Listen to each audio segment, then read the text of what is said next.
Assalamualaikum warahmatullahi wabarakatuh. Perkenalkan, nama saya Rama Rahmawati dengan NIM belakang 18 kelas A3 PSR.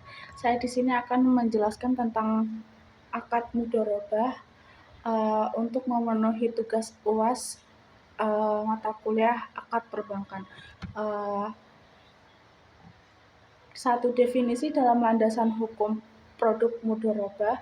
Mudharabah dalam bahasa Arab berasal dari kata dharma fil ard yang berarti melakukan perjalanan untuk berdagang. Secara teknis, mudharabah merupakan bentuk kerjasama di mana satu pihak menyediakan modal dan pihak lainnya mengelola modal tersebut. B. Landasan hukum produk mudharabah. Berikut produk hukum yang mengatur tentang mudharabah diantaranya adalah A. Undang-Undang Nomor 10 Tahun 1998 menyebutkan mudharabah merupakan salah satu bentuk pembiayaan bagi hasil. B. Undang-Undang Nomor 21 Tahun 2008 Pasal 1 Ayat 21 disebutkan bahwa satu di antara tabungan ialah investasi dana berdasarkan akad mudharabah.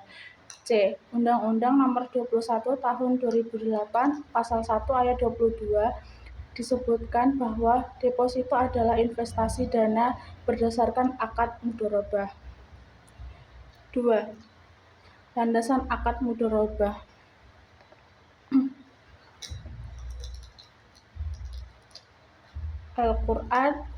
Quran Surah Al-Baqarah ayat 198 yang artinya tidak ada dosa bagimu untuk mencari karunia atau rezeki hasil perniagaan dari Tuhanmu.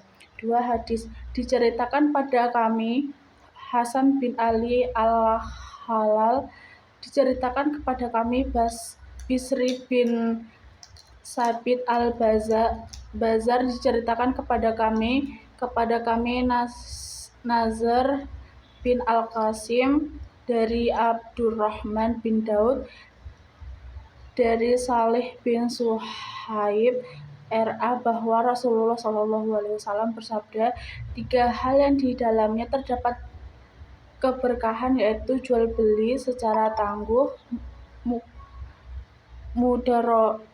mukarodah atau mudharabah, dan mencampur gandum dengan tepung untuk keperluan rumah bukan untuk dijual. Hadis riwayat Ibnu Majah nomor 2280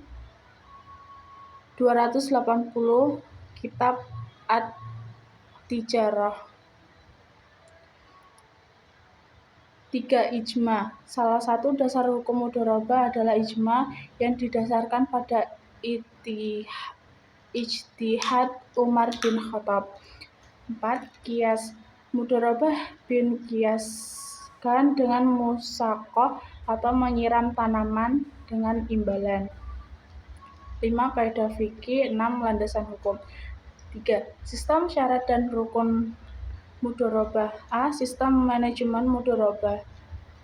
1. Mudharabah adalah perjanjian kerjasama antara pemilik modal yang memberikan seluruh modal yang dibutuhkan dengan pengelola usaha untuk menjalankan suatu usaha bersama. 2. Apabila terjadi kerugian, maka kerugian tersebut akan ditanggung oleh kelalaian pengelola. 3. Pemilik modal tidak terlibat langsung dalam pengelola usaha tetapi memiliki hak untuk melakukan pengawasan terhadap jalannya usaha. B. Syarat dan rukun mudharabah.